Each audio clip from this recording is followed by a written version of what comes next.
मित्रों, जब भी प्रेम की बात आती है तो सबसे पहले हमारे मन में राधा कृष्ण के प्रेम की कथा याद आती है।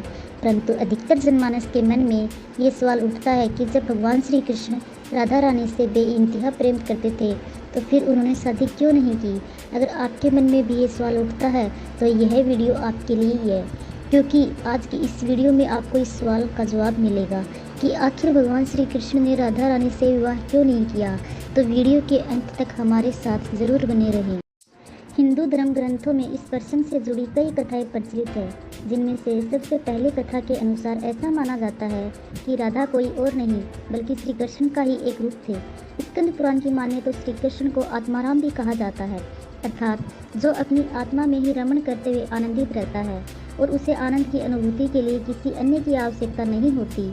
उनकी आत्मा तो राधा ही है, अतः राधा और कृष्ण को कभी अलग नहीं किया जा सकता। ऐसे में फिर राधा और श्री कृष्ण के विवाह होना और बिछड़ने का सवाल ही नहीं उठता है। श्री कृष्ण ने ही खुद को दोनों रूपों में प्रकट किया है। यह भगवान का एक मनोरम रूप है। पुराणों में उनके इस रूप को रहस्य, आध्यात्म और दर्शन से जोड़कर देखा गया। वही ब्रह्मवैवर्त पुराण में वर्णित कथा के अनुसार श्री कृष्ण के साथ राधा गोलोक में रहती थी। एक बार उनकी अनुपस्थिति में श्री कृष्ण अपनी दूसरी पत्नी विरजा के साथ घूम रहे थे। तभी राधा आ गई। वह विरजा पर नाराज होकर वहां से चली गई। श्री कृष्ण के सेवक और मित्र श्रीदामा को राधा का यह व्यवहार ठीक नहीं लगा और वे राधा को भला बुरा कहने लगे। राधा ने क्रोधित होकर श्रीदामा को अगले जन्म में शंखचूड़ नामक राक्षस बनने का श्राप दिया। इस पर श्रीदामा ने भी उनको पृथ्वी लोक पर मनुष्य रूप में जन्म लेकर 100 वर्षों तक कृष्ण से बिछड़ने का श्राप दे दिया। राधा को जब श्राप मिला था तब श्री कृष्ण ने उसे कहा था कि तुम्हारा मनुष्य रूप में जन्म तो होगा, लेकिन तुम सदैव मेरे पास रहोगी। यही कारण था कि राधा और कृष्ण का बचपन में विक्षोभ हो गया था। जबकि रामचरितमानस की बालकांड के अनुसार एक बार विष्णु जी ने नारद जी के साथ छल किया था। उन्हें खुद का स्वरूप देने के बजाय वानर का स्वरूप दे दिया था। इस कारण लक्ष्मी जी के स्वयंवर में हंसी का पात्र बन गए और उनके मन में लक्ष्मी जी से विवाह करने की अभिलाषा ही रह गई थी। नारद जी को जब इस छल का पता चला तो वे क्रोधित होकर वैकुंठ पहुँचे और भगवान को भला बुरा कहा और उन्हें भी पत्नी वियोग का श्राप दे दिया। नारद जी के श्राप की वजह से रामावतार में भगवान रामचंद्र जी को सीता का वियोग सहना पड़ा था और कृष्ण अवतार में देवी राधा का। इसके अलावा एक अन्य पौराणिक कथा के अनुसार राधा श्री कृष्ण से 5 वर्ष बड़ी थी। राधा ने श्री कृष्ण को पहली बार तब देखा जब उनकी माँ यशोदा ने उन्हें उखली से बांध दिया था। कुछ लोग कहते हैं वह पहली बार गोकुल अपने पिता व्रजभानु जी के साथ आई थी, तब श्री कृष्ण को पहली बार देखा था। जबकि कुछ विद्वानों की माने तो श्री कृष्ण और राधा की पहली मुलाकात संकेत तीर्थ पर हुई थी। जो भी हो, लेकिन जब राधा ने कृष्ण को देखा तो वह उनके प्रेम में पागल जैसी हो गई थी और कृष्ण भी उन्हें देखकर मोहित हो गए थे और फिर दोनों में प्रेम हो गया था।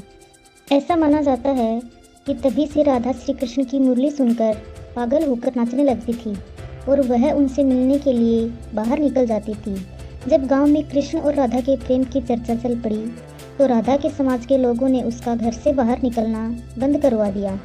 जिसके बाद एक दिन श्री कृष्ण ने अपनी माता यशोदा से कहा कि माता, मैं राधा से विवाह करना चाहता हूँ। यह सुनकर यशोदा मैया ने कहा कि राधा तो हमारे लिए ठीक लड़की नहीं है। पहला तो यह है कि वह तुमसे बड़ी है और दूसरा यह है कि उसकी मंगनी किसी और के साथ पहले ही हो चुकी है और वह कंस की सेना में है जो अभी युद्ध लड़ने गया है। जब आएगा तो उसका राधा से विवाह हो जाएगा, इसलिए उससे तुम्हारा विवाह नहीं हो सकता। हम तुम्हारे लिए दूसरी कन्या ढूंढेंगे। लेकिन कृष्ण जिद करने लगे तो यशोदा ने नंद जी से कहा तो कृष्ण ने नंद की भी बात नहीं मानी। तब नंद बाबा कृष्ण को गर्ग ऋषि के पास ले गए। गर्ग ऋषि ने कृष्ण को समझाया कि तुम्हारा जन्म किसी खास लक्ष्य के लिए हुआ है, इसकी भविष्यवाणी हो चुकी है। तुम तारणहार हो, इस संसार में तुम धर्म की स्थापना करोगे। तुम्हें इस ग्वालन से विवाह नहीं करना चाहिए, तुम्हारा एक खास लक्ष्य है। तब श्री कृष्ण कहते हैं कि मुझे नहीं बनना तारणहार, मैं अपनी गायों, ग्वालनों और इन नदी पहाड़ों के बीच रहकर ही प्रसन्न हूँ और आनंदित हूँ। और मुझे यदि धर्म की स्थापना करनी है तो क्या मैं इस अधर्म के साथ शुरुआत करूँ कि जो मुझे चाहती है, जिसे मैं प्रेम करता हूँ, उसे छोड़ दूँ। यह तो न्याय नहीं है। गर्ग मुनि हर तरह से समझाते हैं, लेकिन कृष्ण नहीं समझते हैं। तब गर्ग मुनि एकांत में उन्हें यह रहस्य बता देते हैं कि तुम यशोदा और नंद के पुत्र नहीं, देवकी और वसुदेव के पुत्र हो। तुम्हारे माता पिता को कंस ने कारागार में डाल रखा है। यह सुनकर श्री कृष्ण कुछ भी कहने की स्थिति में नहीं रहे और फिर उन्होंने कहा कि कृपया मेरे बारे में कुछ और बताइए। तब गर्ग मुनि ने कहा कि नारद ने तुम्हें पहचान लिया है और तुमने अपने सभी गुणों को प्रकट कर दिया है।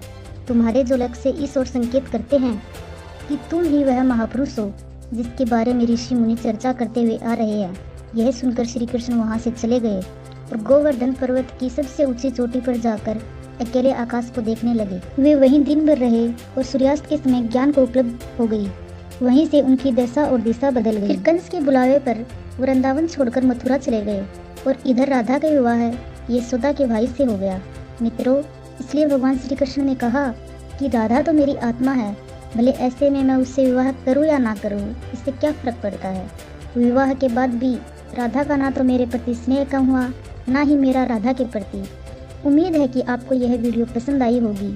पसंद आई है तो ज़्यादा से ज़्यादा लाइक करें, शेयर करें। धन्यवाद।